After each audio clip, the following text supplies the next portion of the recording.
आजच्या मननाकरता आपण योहान याचा 16वा अध्याय आणि वचन 21 वाचून सुरुवात करणार आहोत. योहान याचा 16वा अध्याय आणि वचन 21 त्यामध्ये असं म्हटलेलं आहे. स्त्री प्रसूत होते तेव्हा तिला वेदनांचे दुःख होते, कारण तिची प्रसूतीची घटका आलेली असते. परंतु बालक जन्मल्यावर मनुष्य जगात जन्मल्याचा जो आनंद होतो त्यामुळे तिला त्या क्लेशाची आठवण होत नाही. प्रभू करो वाचलेले वचन तो आम्हा सर्वांसाठी आशीर्वादित असे करो. या ठिकाणी 21व्या वचनामध्ये आम्हाला प्रभू येशू ख्रिस्ताने उल्लेखलेला एक शब्द आम्हाला पाहायला मिळतो आणि त्या शब्दाकडे आज आम्ही सकाळी लक्ष देणार आहोत. त्या ठिकाणी म्हटलेलं आहे घटका आलेली असते, नाही का, घटका किंवा वेळ. आणि ज्यावेळेस हा शब्द आम्ही ऐकतो त्यावेळेस निश्चित आम्हाला एक गोष्टीचं स्मरण होतं किंवा आमचं लक्ष त्या गोष्टीकडे केंद्रित होतं, ते म्हणजे प्रभू येशू ख्रिस्ताची घटका, नाही का, प्रभू येशू ख्रिस्ताची वेळ याकडे आमचं लक्ष केंद्रित होतं. आणि ह्या 21व्या वचनामध्ये आम्हाला प्रभू येशू ख्रिस्ताने या शब्दाचा एक अतिशय गूढ आणि गहन असा अर्थ आम्हाला सांगितलेला आहे. आणि ही जी वेळ आहे, ज्या प्रभू येशू ख्रिस्त ज्या वेळेविषयी बोलत आहे, ही वेळ जी आहे ती केवळ कुठले काही सेकंद किंवा काही तास किंवा निव्वळ एक घड्याळाची वेळ नसून तर ही देवाने ठरवलेली वेळ आहे आणि ज्याच्यामध्ये त्याची आम्हाला परिपूर्ण योजना आम्हाला पाहायला मिळते. त्यामध्ये आम्हाला प्रभू येशू ख्रिस्ताचा वधस्तंभ पाहायला मिळतो. या घटकेमध्ये किंवा या वेळेमध्ये आम्हाला प्रभू येशू ख्रिस्ताचं पुनरुत्थान पाहायला मिळतं आणि आम्हाला प्रभू येशू ख्रिस्ताचं गौरव देखील पाहायला मिळतं. तर या घटकेविषयी पाहत असताना आम्ही प्रभू येशू ख्रिस्ताने उल्लेखलेले हे शब्द आहेत किंवा त्याची जी घटका आहे याकडे आज आम्ही लक्ष देणार आहोत. यवनाच्या शुभवर्तमानामध्ये अनेक ठिकाणी आम्हाला ठाऊक आहे प्रभू येशू ख्रिस्ताने याचा उल्लेख केलेला आहे की माझी वेळ अजून आलेली नाही. आणि ही वेळ जी आहे ती आम्हाला ठाऊक आहे की ही देवाच्या योजनेप्रमाणे ही वेळ आहे. योहानाच्या 2ऱ्या अध्यायाच्या 4थ्या वचनामध्ये समजण्यासाठी संदर्भासाठी एक वचन मी या ठिकाणी अजून वाचतो. या ठिकाणी म्हटलं आहे, येशू तिला म्हणाला, बाई, याच्यासाठी तुझा माझा काय संबंध? माझी वेळ अजून आली नाही.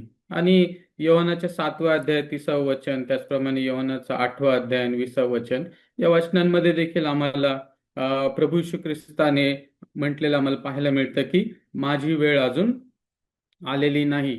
तर यामध्ये आम्हाला काय पाहायला मिळतं स्पष्टपणे की प्रभू येशू ख्रिस्ताच्या येण्याची वेळ एक आणि प्रभू येशू ख्रिस्ताच्या वधस्तंभावरती जाण्याची वेळ ही मनुष्याच्या नियंत्रणामध्ये नाही, नाही का. ती कुठल्या परिस्थितीमुळे प्रभू येशू ख्रिस्ताने तो वधस्तंभ स्वीकारला असं नाहीये. तर आम्हाला ठाऊक आहे प्रभू येशू ख्रिस्ताच्या येण्याची वेळ, प्रभू येशू ख्रिस्ताच्या त्या वधस्तंभावरती जाण्याची वेळ ही देवाच्या नियमाप्रमाणे आहे किंवा वेळपत्रिकेप्रमाणे आहे. देवाने ठरवलेल्या वेळेमध्ये आम्हाला घडलेल्या ह्या घटना आम्हाला पाहायला मिळतं. काही तास आधी नाही किंवा उशिरा नाही, नाही का. Nothing too early, nothing too late. देवाच्या परिपूर्ण परफेक्ट योजनेमध्ये प्रभू येशू ख्रिस्ताचा जन्म आम्हाला पाहायला मिळतो आणि प्रभू येशू ख्रिस्ताचा वधस्तंभ आम्हाला पाहायला मिळतो. ती जी वेळ आहे ती देवाने नियोजित केलेली वेळ आम्हाला पाहायला मिळते आणि ती परिपूर्ण योजना आम्हाला देवाची पाहायला मिळते. तर ही अचानक घडलंय का? नाही. तर आम्हाला ठाऊक आहे हे पूर्व नियोजित प्रभू येशू ख्रिस्ताची वेळ आहे. हे आधीपासून ठरवलेली वेळ आहे. योहानाचा 12वा अध्याय वचन 27 आम्ही वाचूया. योहानाचा 12वा अध्याय आणि वचन 27, त्यामध्ये काय म्हटलंय? आता माझा जीव व्याकुळ झाला आहे, मी काय बोलू? हे बापा, ह्या घटकेपासून माझे रक्षण कर. परंतु मी यासाठीच या घटकेत आलो आहे. या ठिकाणी प्रभू येशू ख्रिस्ताविषयी आम्हाला पाहायला मिळतं की त्याचं या पृथ्वी तलावरती येण्याचा उद्देश किंवा त्याच्या ह्या घटकेमध्ये येण्याचा उद्देश प्रभू येशू ख्रिस्त स्वतः सांगत आहे.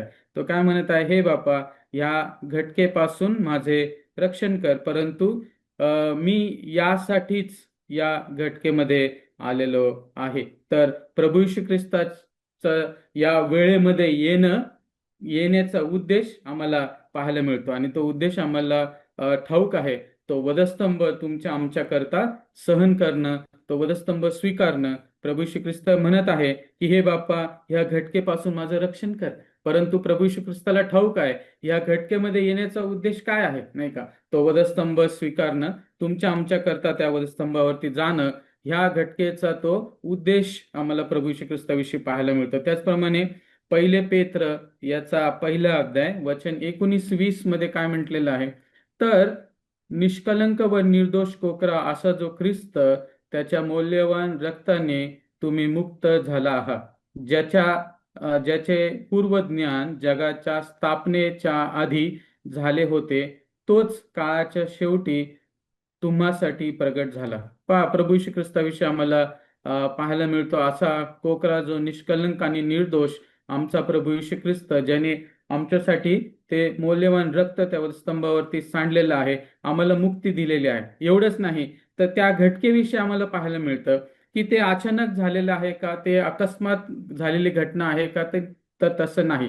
नाही का? आम्हाला पाहायला मिळतं की ते पूर्वीच जगाच्या स्थापने आधीच आम्हाला या सर्व गोष्टी देवाच्या योजनेमध्ये आम्हाला पाहायला मिळतात. तर आम्हाला पाहायला मिळतं की प्रभू येशू ख्रिस्ताच्या येण्याच्या अगोदर, म्हणजे या पृथ्वी तलावरती येण्याच्या अगोदरपासून, नाही का, पृथ्वीच्या स्थापनेच्या अगोदरपासून हे ठरलेलं आहे, नाही का? स्वर्गामध्ये ही गोष्ट ठरलेली आहे की प्रभू येशू ख्रिस्ताचं येणं ह्या पृथ्वी तलावरती आमच्यासाठी होणार आहे. आणि म्हणूनच प्रभू येशू ख्रिस्ताचा जो वधस्तंभ आहे, नाही का, किंवा प्रभू येशू ख्रिस्ताचं त्या वधस्तंभावरती जाणं, ही कुठली एक प्रतिक्रिया नाहीये, नाही का? म्हणजे ज्याला आम्ही इंग्लिशमध्ये म्हणतो की हे कुठलं ऍक्शनचं रिॲक्शन नाहीये, नाही का? तर ही देवाने ठरवलेला हा एक क्षण आहे, जो तुमच्या आमच्यासाठी मौल्यवान असा क्षण आहे. तो म्हणजे प्रभू येशू ख्रिस्ताने तो वधस्तंभ स्वीकारावं, ते दुःख सहन, त्या वेळेत प्रभू येशू ख्रिस्ताने त्या घटकेला प्रभू येशू ख्रिस्ताने सामोरं जावं, हे तुमच्या आमच्यासाठी हिताचं ठरलेलं आहे, आम्हाला ठाऊक आहे. आणि आम्ही पाहतो की ही जी वेळ आहे ही कशी आहे, प्रभू येशू ख्रिस्ताच्या दुःख सहनाची तर आहे, परंतु आम्ही पाहतो की प्रभू येशू ख्रिस्ताच्या गौरवाची देखील आहे. म्हणून वधस्तंभ कडे ज्यावेळेस आम्ही पाहतो तर वधस्तंभ प्रभू येशू ख्रिस्ताचं दुःख सहनाचं चित्र तर आहेच आहे, परंतु प्रभू येशू ख्रिस्ताच्या गौरवाचं चित्र देखील, चिन्ह देखील आहे, किंवा त्यामध्ये प्रभू येशू ख्रिस्ताचा गौरव आम्हाला पाहायला मिळतो. योहानाच्या 12व्या अध्यायामध्ये पुन्हा जाऊया आणि त्या ठिकाणी आम्हाला पाहायला मिळतं की 23 वचन मी वाचतो. योहानाचे शुभवर्तमान 12वा अध्याय आणि 23 वचन. येशूने त्याला म्हटले, मनुष्याच्या पुत्राचे गौरव होण्याची वेळ आलेली आहे.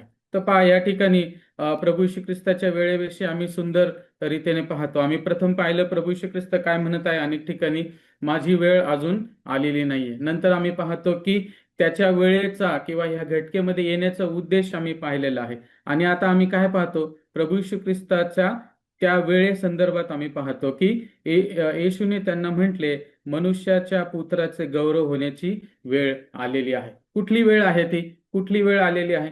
तर त्या वधस्तंभाला स्वीकारण्याची वेळ आलेली आहे, त्या वधस्तंभावरती जाण्याची प्रभू येशू ख्रिस्ताची वेळ आलेली आहे. योहानाचं शुभवर्तमान 17वा अध्याय आणि वचन 1 आमच्या ओळखीचं आहे. ते त्या ठिकाणी काय म्हटलंय, या गोष्टी बोलल्यावर येशू वर आकाशाकडे दृष्टी लावून म्हणाला, हे माझ्या बापा, वेळ आली आहे, पुत्राने तुझे गौरव करावे, म्हणून तू आपल्या पुत्राचे गौरव कर.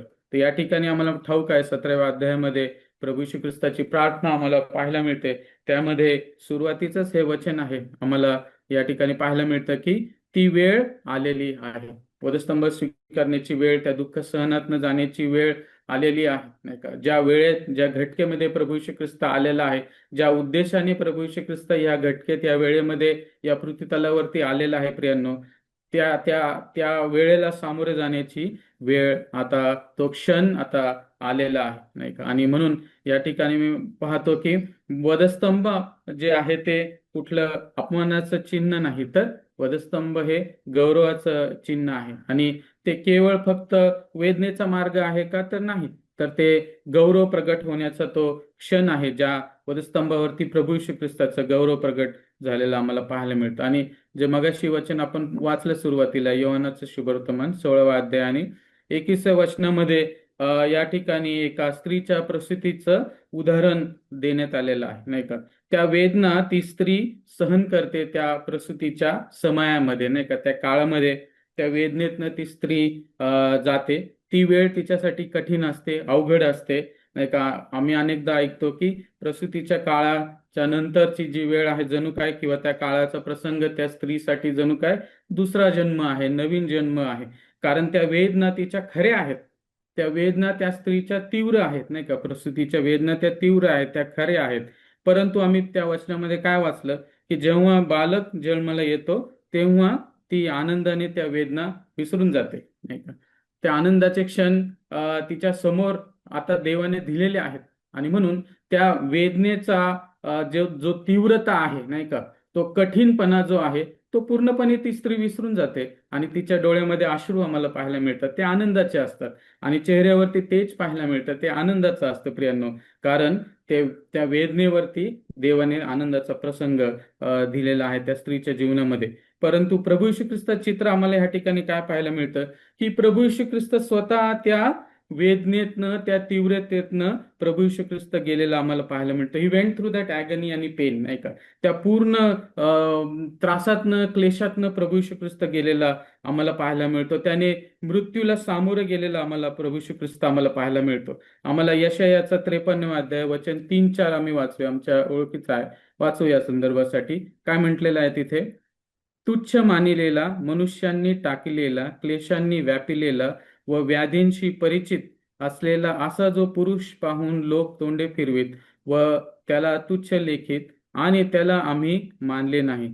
खरोखर आमचे व्याधी त्याने आपल्यावरती घेतले, आमचे क्लेश त्याने वाहिले. तरी त्यास ताडण केलेले, देवाने त्यावरती प्रहार केलेले व त्याला पिडलेले असे आम्ही त्याला लेखितो. पहा, या ठिकाणी प्रभू येशू ख्रिस्ताच्या दुःख सहनाचा सुंदर उल्लेख किंवा तो गहन उल्लेख या ठिकाणी आम्हाला पाहायला मिळतो की आमच्या हृदयाला स्पर्श करणारा प्रभू येशू ख्रिस्ताची परिस्थिती आम्ही पाहतो की क्लेशांनी व्यापिलेला व व्याधींशी परिचित असतात. प्रभू येशू ख्रिस्ताचं दुःख सहन आम्हाला या वचनांमध्ये पाहायला मिळतं. प्रभू येशू ख्रिस्ताने तो मृत्यू सहन केला.